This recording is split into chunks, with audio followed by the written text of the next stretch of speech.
তুমি কেন বুঝতে পারছো না আদি যে আমরাই উমার ইউনিভার্স? ও ওর মাম্মামকে বাবাইকে একসাথে চায়, আমরা একসাথে না থাকলেও ভালো থাকবে না। আনন্দি, আমি এটা বুঝতে পারছি, কিন্তু তোমাকে তো একটা জিনিস বুঝতে হবে যে আমাদের কিছু কমিটমেন্ট থাকে। আমি এখন এত কিছু বুঝতে চাই না আদি। আমি শুধু এইটুকু জানি, আমার মেয়েটা তোমাকে খুঁজতে খুঁজতে এত দূর এসেছে। ওকে কেন এত দূর আসতে হবে আদি? এত দূর আসতে গিয়ে ওর এই অবস্থা হয়েছে। আনন্দীপ দেখো, তুমি তুমি সবকিছু ত্যাগ করে ওকে ভালোবাসতে পেরেছো, কিন্তু আমি সেটা পারিনি। তার জন্য আমি দুঃখিত। I am very sorry. Listen আদি, আমি জানি তুমি একজন রেসপন্সিবল ডাক্তার, আমি নিজেও তাই, কিন্তু এখন আমি একজন মা। আমার মেয়েটার হুঁশ নেই, আমি এর থেকে বেশি কিছু ভাবতে পারছি না। সব ঠিক হয়ে যাবে, একটু ধৈর্য ধরো প্লিজ, একটু ধৈর্য ধরো, সবটা ঠিক হয়ে যাবে, বিশ্বাস করো। কেন হবে বলো তো এমনটা? কেন হবে? মেয়েটা যখন হলো, তুমি যখন ওকে আমার কোলে দিলে, কই তখন তো এমন কিছু ছিল না। ও তো ঠিক ছিল, ও তো সুস্থ ছিল, ও তো হাসছিল, ও তো ভালো ছিল। তাহলে কেন এমন এমন একটা অসুখর হবে আদি?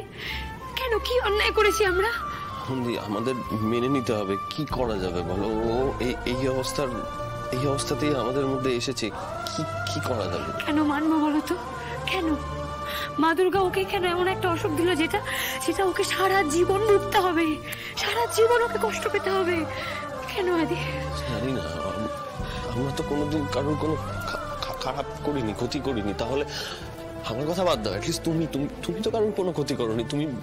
তুমি অন্য মানুষের জন্য নিজের জীবন পাত করে দিয়েছো, তারপরেও তোমার মতো একজন মানুষের মেয়ে হয়ে ওকে কেন এগুলো সহ্য করতে হবে? মা দুর্গা কেন করলো এটা আমি জানি না। আমি কেন হচ্ছে এরকম বলো তো? কেন এরকম হবে আমি জানি না।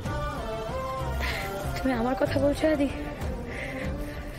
আমি তো তোমাকে চিনি, আমি তো তোমাকে জানি। তুমি বলোনি তুমি মানুষের সেবা করবে বলে সংসার ছেড়ে চলে যেতে চাওনি? হ্যাঁ, ওই সংসার ছেড়ে যেতে দেবে না বলেই তো মা আমাদের জীবনে এলো। কিন্তু তারপরেও দেখো,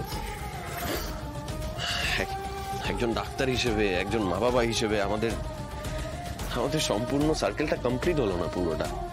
তা নাহলে দেখো না, এই জন্মদিনের দিন আমাদের মেয়েটাকে এরকম হসপিটালের বেডে শুয়ে থাকতে হবে। তোমার কিছু হবে না আদি, ওর কিছু হতে পারে না। তুমি বললেই কিছু হবে না, আমি জানি আনন্দ। তুমি বললে কিছু হবে না, তুমি তো অসম্ভবকে সম্ভব করতে পারো। আমার একার দ্বারা কিছু হবে না আদি, কোনোদিন আমার একার দ্বারা কিছু হয়নি, হবেও না। যা করেছি আমরা মিলে করেছি, এরপরও যা করবো আমরা দুজন মিলেই করবো, একসাথে করবো যা করবো।